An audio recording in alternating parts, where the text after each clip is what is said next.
Everybody knows the Vikings lost 4 Super Bowls, but why? Why?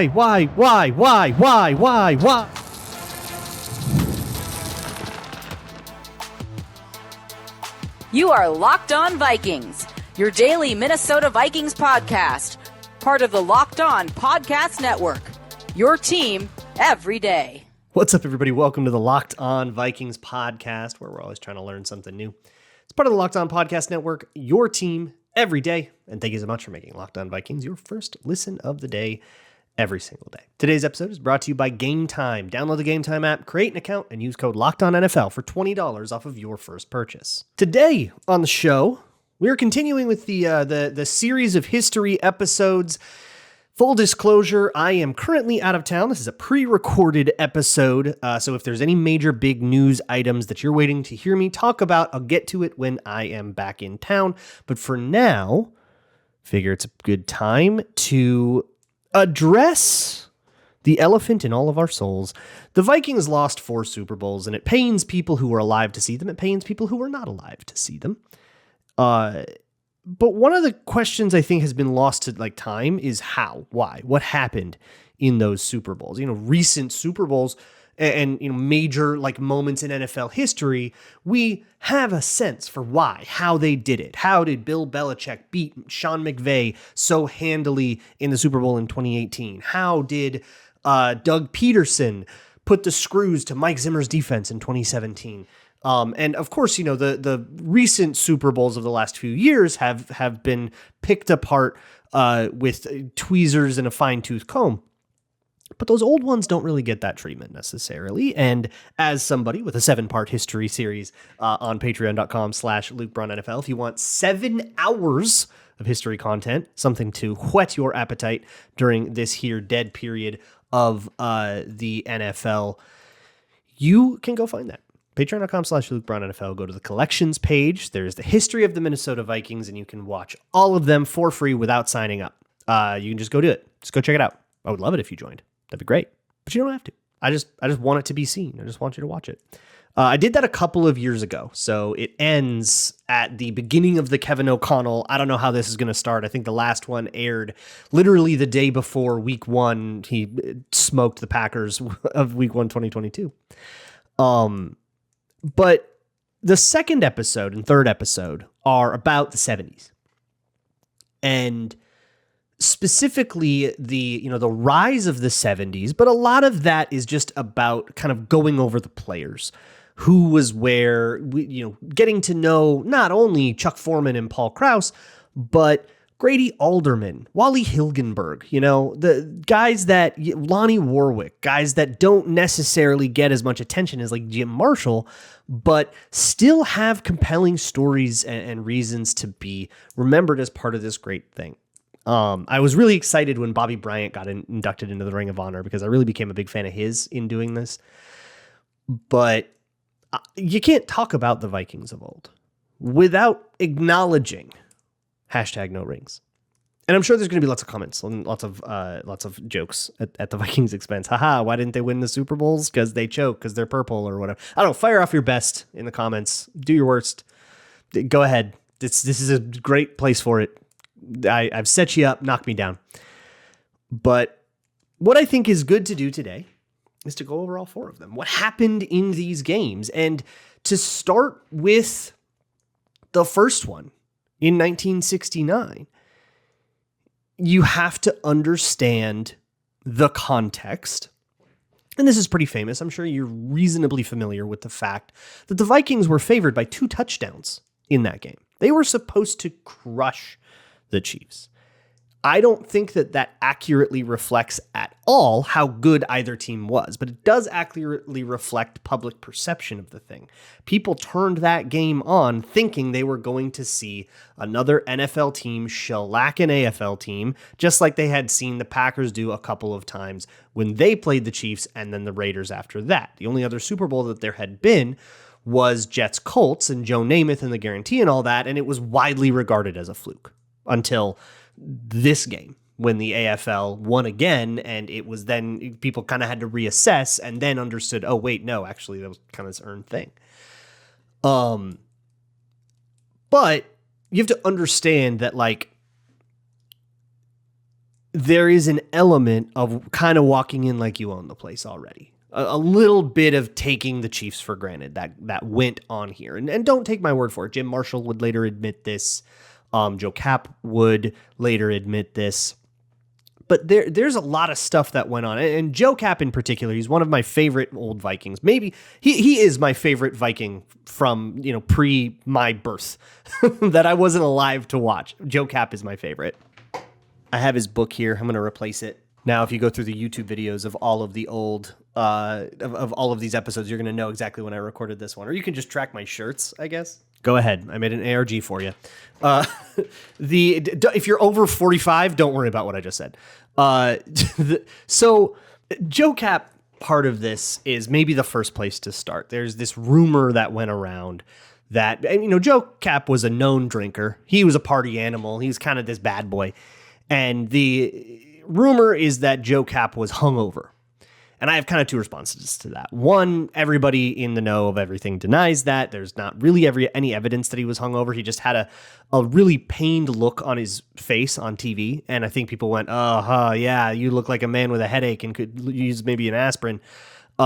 He was playing through terrible, terrible injuries. In the game before that, Joe Cap had lowered his shoulder and had a pretty famous hit on a Browns defender in the NFL championship.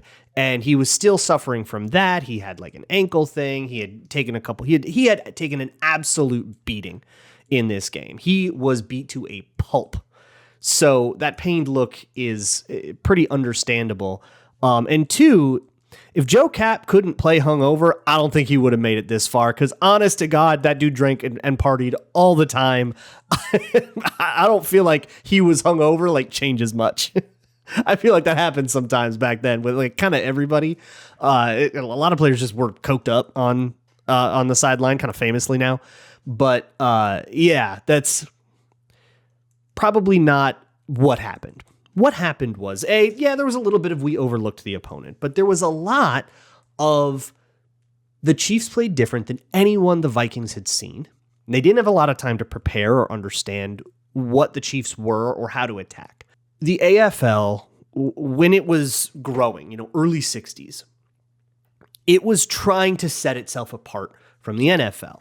And I'm not like sitting here trying to say that they invented this, but there was this really like hard line between NFL teams that ran your classic 4-3 defenses, 4 down linemen, purple people eaters, you know what I'm talking about, and then the 3-4 kind of hybrid-ish, more athletic, faster, more dynamic defenses that you would see in the AFL. The Broncos, the Chiefs, famously, like a lot of everything in the AFL was weird. They ran more trick plays. They passed the ball more.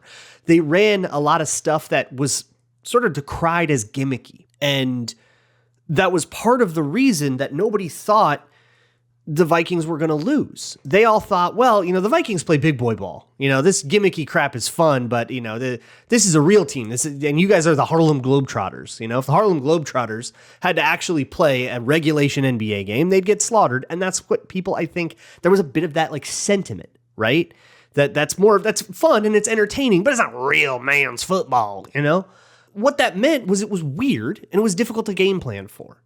And it gave the Chiefs, who were much more familiar with these NFL things, the Chiefs knew it was going to be the Vikings. And if it wasn't the Vikings, they knew that they were going to get a ground and pound team, tough in the trenches, a tough D line. So they knew that they were going to have to do something about the purple people eaters, about Alan Page in particular, was a huge problem for them. Can anybody just block Alan Page? Not really. So what do we do? And what they came up with would be enshrined in legend forever and would lead the Vikings down the path to losing 3 more of these things. It's a pretty big moment in history and one that I think Bud Grant wished he could take back. And pretty much everybody who was alive wished that they could go back in time and fix it. We'll keep talking about it next on Locked On Vikings. Today's episode of Locked On Vikings is brought to you by Gametime. It's the best place to find tickets to any sporting game or any event, whatever you're trying to get to. But if you're the kind of person that decides, hey, let's run to a baseball game this Saturday and look up tickets last minute, Gametime is perfect for you because ticket prices sometimes go down as the event draws closer, as people are trying to get rid of their tickets last minute, and Gametime can navigate that, find the deals, and pass the savings on to you. Or if you're trying to get your Vikings plans lined up for the year, maybe you are trying to go internationally, Dublin and London, check Gametime for those ticket prices right now, because they're like lower bowl tickets for less than $500 a pop, which is pretty crazy for such a big event as the international game. So go check out those deals and you can take the worry out of buying. Take the guesswork out of buying tickets with Gametime. Download the Gametime app, create an account, and use code LOCKEDONNFL for $20 off of your first purchase. Terms apply. Again, create an account and redeem code LOCKEDONNFL for $20 off. Download the Gametime app today. Last minute tickets, lowest price, guaranteed. If I say the words 65 toss power trap, and you are old enough to not understand the ARG joke that I told earlier in this episode, that's probably around exactly the age where 65 toss power trap in a certain man's voice is like a trigger for you. But if you're unfamiliar, Hank Stram, coach of the Chiefs, had a mic on during the game, and a whole bunch of little play calls and his cackles, his just giddy excitement became this like sensational moment in history because it was this very visceral thing and an important moment in NFL history. The Chiefs winning. I went over it on the last one of these, why it was important for the AFL, why it was important to the merger. But it was this level of access that was super, super new. This idea of like miking someone up was brand new. And it was so visceral and cool to hear him that way. But for us, he's laughing in our faces. And it sucks. It hurts like the dickens. The fact that the play call heard is 65 toss power trap, which is the one in which the Chiefs scored their first touchdown of the game, and sort of where the snowball got rolling. The play call is what it sounds like, right? 65 is just telling the running back where to go, but toss power, there's still that in the league. Toss power. You pull a guy and to the other side, and you toss the ball, right, to get to the ball into the running back's hands faster. The trap part of it is what got the Vikings.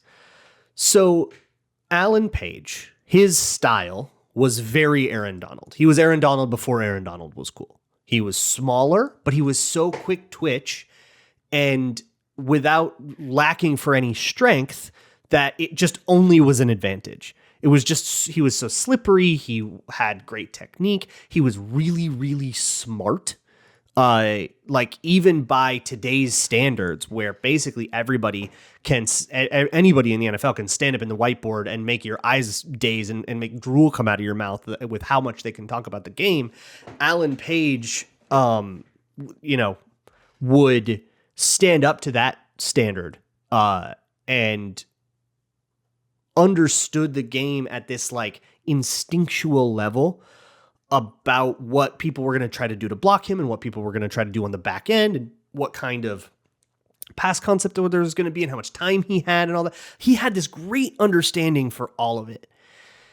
And what that meant was it was really easy for him to get in the backfield, right? He was just really good at getting in the backfield and making stuff go wrong. Even if a guy would maybe run away, well, you got Carl Eller and Jim Marshall on the end, so there's pretty good contained guys, but either way, you needed a way to deal with this. And the Chiefs did not have a player that could just like take him on. So they trapped him, let him come upfield, clock him in the side, and run the play the other way. Let him run himself out of the play.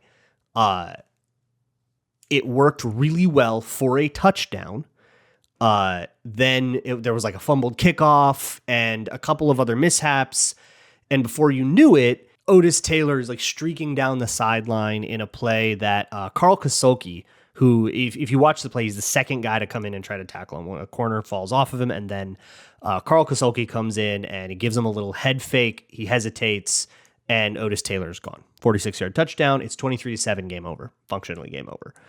Kosolke will talk about how he regrets this, but there's just moments for everybody, you know? I mean, Alan Page getting trapped, Jim Marshall and Carl Eller not being as productive as they wanted to. Very famously, Mick Tingelhoff, who was an undersized center, but was really good because he was quick. Sound familiar? Just getting absolutely trucked sometimes, leading to all those hits on Joe Cap. All of it adds up into this just total disaster class. This team that was really good, that you never really saw this coming from, like had their worst day in the worst moment. And that describes so many moments in Vikings history. I'm not sure if it describes the next Super Bowl. The Dolphins were a buzzsaw. Of all 4 Super Bowls, this is the one that feels the least like disappointing, the least in reach. This is the one where you go, man, nobody was beating those guys. They had just gone undefeated. By many accounts, they were a better team in 73 than they were in 72, even though they did drop one in 73. They were like a more horrifying team. They did have guys that could just straight up block Alan Page. They could just run the ball over and over and over with Larry Zonka. And 73 was such an interesting year in the league for running backs. You had Zonka, you had Larry Brown, you had O.J. Simpson, Chuck Foreman had just joined the party. That is just like not even close to a comprehensive list of the interesting running backs you had in the league in 1973. And so one of them was just pounding the absolute heck out of the Vikings. Interestingly, Larry Brown had like personally stuck it to the Vikings. And they were on the wrong end of a few of these crazy good running back performances the year prior, and they had missed the playoffs. But Fran Tarkenton was back in town, and they were sort of expected to just go straight back to the Super Bowl. They didn't even make the playoffs. It was this up and down year. But, the 73 Vikings had found something really profound. They had found something with Chuck Foreman and John Gilliam and Fran Tarkenton running around, and of course the defense still being what it was. They had found this way to just absolutely drum on people, just these hideous blowouts. But when they got to Miami, they found a team that was doing the exact same thing over in the AFC. And it was just this juggernaut buzzsaw thing. If you want a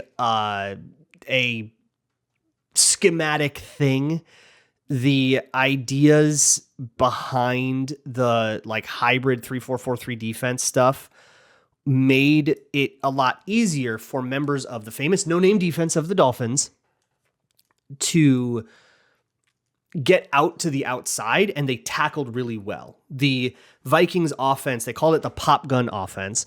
Funny enough, I actually had Chuck Foreman on the show years ago. I think this happened in maybe 2020, 2021. And he described the pop gun offense. He and many of those Vikings to this day insist Jerry Burns invented the West Coast. The 49ers took a bunch of ideas from the Vikings and they won the Super Bowl, so they got the credit. But before the West Coast, there was the pop gun offense. They named it such because it was just a little pop gun, these little bites. The whole idea, same as the West Coast, was to win this game 5 yards at a time. Get just a little bit, keep the chains moving, nice, easy completions all the time, out into the flat to Chuck Foreman and let him cook. Pretty modern, right? The problem was the no-name defense had linebackers that could get out there and stymie that, and they could run the ball well enough, and they had these big, burly, brawly dudes that could just line up and punch Alan Page in the mouth and sort of take advantage of just the fact that there's not that much sand in his pants, that he's a strong man, but he's still light in the backside for his position, and they could sort of take advantage of that. And the game was pretty out of hand pretty quickly. To me, it's not really worth talking about the Miami one all that much because of it's just that Miami was accomplishing something that very few, maybe you could even argue no franchise, maybe the Patriots, had accomplished in just how dominant that they were. And the Vikings just happened to also be there. which is like a running theme of the documentary episode, is the Vikings are kind of a footnote. It's like all these historic things happened and the opposing team happened to be the Vikings. And one of the most iconic moments in NFL history would happen to the Vikings. But before even that, the 1974 Super Bowl would happen. And that's the one. If you really want a woe is me about one, that's the one. That'll be next year on Locked On Vikings.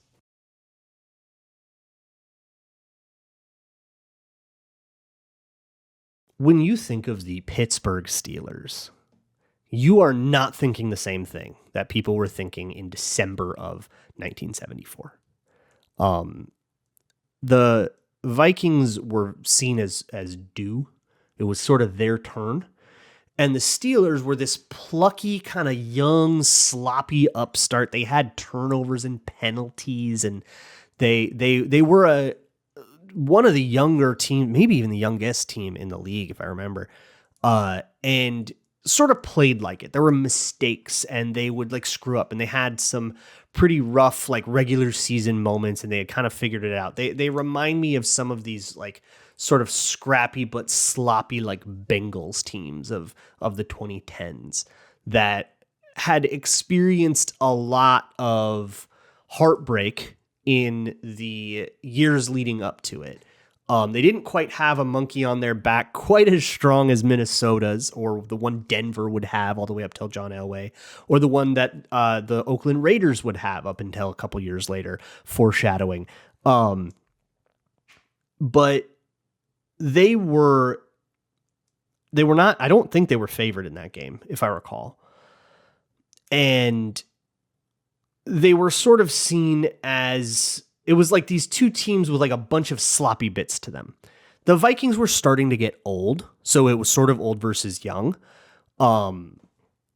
And, you know, guys like Grady Alderman that had been around for a while, Jim Marshall that had been around for a while, were starting to be seen as like long in the tooth. Now, Jim Marshall would play like 6 more years, but nobody knew it then. And so going into this game, you have to understand that when you think of the Vikings losing to the Steelers in the Super Bowl, the Steelers would make a lot of mistakes in this game. It was a sloppy game. It was rainy. The ball was wet, and so it was like kind of slipping, sliding around. There would be fumbles that people would get. There were 3 botched field goal opportunities from the Steelers to start the game. They would get into field goal range, and then they would get sacked out of field goal range, and then there was a miss and a botched hold. And all of these like opportunities for the Vikings, but they could never quite capitalize. It was also another interesting dichotomy between this sort of horizontal, misdirection-y, West Coasty offense that the Vikings had and a very straight up and down offense that the Steelers had. It's interesting, and the Steelers like to bomb it too. I mean, bomber, right? But it was a lot more straight up. It was a lot more sort of it was ethical hoops, if you will. It's a phrase I've heard a lot the last few weeks. But it was kind of the opposite of where the Vikings were in 69, with the Chiefs being the team that did all this sort of weird gimmicky stuff. Well, now the Vikings were doing some of that, and the Steelers were the team that was seen as like the hard-nosed kind of, you know, up and down unit. And it's not that the Vikings weren't, it's just that most of that reputation was on the defense or on their offensive line rather than the way that they played offense. There was no boom, boom, Bill Brown going on anymore. This was Chuck Foreman, pop gun offense, you know, motions and fakes and play actions and rollouts and all this interesting stuff. This game really started to go off the rails after a fumbled disaster safety thing. It's a botched fumble, or it's a botched snap. Fran Tarkin chases it back. He gets possession of it, but he's back in the end zone. It's a safety. He saves a touchdown. It could have been worse, but it's weird. Like, I think the halftime score was 2-0. I think that was the only score because it was just this weird, like rainy, cruddy game that was supposed to be this really fun game between these two teams with kind of a monkey on their back. But the moment that makes everybody really mad in this one, the moment that players on those Vikings who still remember it will still tell you that they got kind of hosed here. Stop me if you've heard something like this before. The Vikings are down a score, looking for a stop to get the ball back, see if they can't go get the lead. Terry Bradshaw completes one to Larry Brown, who is working his way down the field before, I want to say it was Jackie Wallace, strips the ball from Larry Brown. Fumble, Vikings fall on it, Vikings ball. Total tie turner. It's deep in the fourth quarter. This could be the play that like decides the Super Bowl. And they get all whooped up. They celebrate. They go crazy before it is determined that Larry Brown was down. By my eye, if you really want to frame by frame it, you can go look at this play. You can go look up the whole Super Bowl on YouTube. It looks to me like he was down, like he had his elbows was down before the ball came out, but it's close. And a lot of Vikings players to this day still swear that they got jobbed here. And regardless of how you feel about the call, that's what it was. And so what happens is you get all hyped up, you jump around, you're out of breath, you're excited, and then you're immediately deflated, and then you immediately have to go out and play. This is a momentum swing thing that happens to teams throughout the entire history of football, certainly more than these, certainly plenty of times outside of these Vikings, but it happens to them. The drive continues and ends in, what do you know, Lynn Brown touchdown. It's a game with so many unforced errors. It's one of those where you just feel, you look at it, you're like, if just one thing could have been overturned, maybe the Vikings could have won, but they made 16 different mistakes, and if you just made 15, you would have been fine. And they ultimately shot themselves in the foot so much that they lost the game. The Steelers would go on to have much more triumphant, proud Super Bowls than this. The Steelers made tons of mistakes. The Vikings made more mistakes, and therefore the Steelers won fair and square. But that's the one where it felt like they coulda, and then they just didn't. And that brings us to the final one in the Rose Bowl, Oakland Raiders. By this point, too many Vikings were old. They had already lost a couple of their key players. This was like 2 years before Frank Tarkenton would retire. I don't think John Gilliam was still a part of the team. They had moved on to, Ahmad Rashad and Sammy White and the guys that would sort of be more synonymous with the 80s.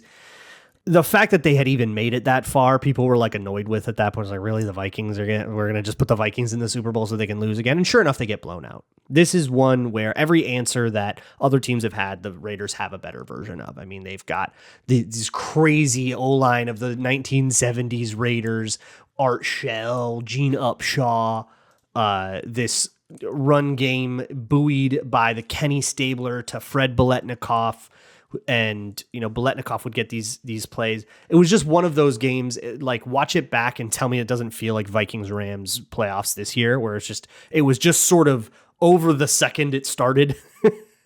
And part of it is just the Vikings not being the team that they used to be, but part of it is, again, having guys that can just line up and kick the heck out of Alan Page, that can, hold up to Jim Marshall and Carl Eller, guys that can get open on a secondary that is a far cry from the secondary they had in 69 or 71 or 70 or 1970 when they were this crazy good defense. It wasn't quite as good as the days of like Ursel Maccabee and Carl Kosolki. It was a different, younger group of guys on the back end, and the Raiders made them show it. It's another one to me that kind of goes in the Miami bucket where it's not really worth mourning too much. They were never going to win that one. They could have won the Steelers one. And I think if they came at the Chiefs one with a different attitude and a different game plan, they could have made that one much more competitive too. But the Dolphins and the Raiders, to me, were just wrong place, wrong time. This game would be out of hand pretty quickly. It ends in just a hideous pick six from Fran Tarkenton, one of the worst EPA plays in a Super Bowl of all time. I think it might still be the worst of a Super Bowl of all time. That can't be right. There's the James Harrison pick six. That's got to be worse. But it's one of the worst Super Bowl plays ever by just like statistical impact. And the iconic shot, it was on the Madden cover a couple years ago, of John Madden hoisted by his triumphant players in, the beautiful California sun. And in that picture, if you zoom out from it a little bit, you'll find sad Vikings. Isn't that how it always goes? But every game is its own beast. And whether it is the 1969 and getting schemed a little bit, the 73 where you just sort of got buzzsawed, or whether you had an opportunity, you squandered it like in 74, or in 76 where it was just an accomplishment to get there, and actually winning the thing was unthinkable. It sort of runs the gamut of like, you should have been able to do it versus, wow, that would have been something if it was even close. What is a bummer to me is that the Steelers one is the closest one, and that it was still a 2-score game at the end of the day. But that was the one where it was actually interesting in the fourth quarter. There's only one time where the Vikings have played interesting fourth quarter Super Bowl football, and it was that fumble, no fumble catastrophe thing that ended in a Lynn Brown touchdown. Or Larry Brown touchdown. I keep mixing them up with Lynn Swan. But regardless, there's not enough of a through line to be like, this was the key problem with those old Vikings teams. It was always something different. And that's what you get in a single elimination format. There's just the one thing that team had over you and a different thing that the other team had over you. And you can fix one problem and then another one crops up and it's what sinks you next year, and you play whack-a-mole forever. And that's what the NFL is. Maybe there's a lesson we can learn from that. Or maybe we can just appreciate the Vikings for who they are, the dynastic force that they were, and just sort of mourn that there are certain members of that team that should be in the Hall of Fame easily and never will be because no rings. Because they couldn't win the big one. That Steelers team that made tons of mistakes and played just as sloppy a rain ball as the Vikings has like twice as many Hall of Famers because they got to stand on the podium. They got to hoist the Lombardi. They got to party in the streets of New Orleans.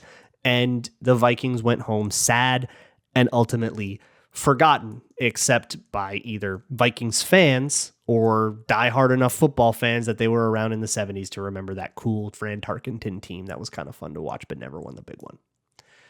Hopefully someday the monkey gets off the Vikings' back too. And as always, Skol.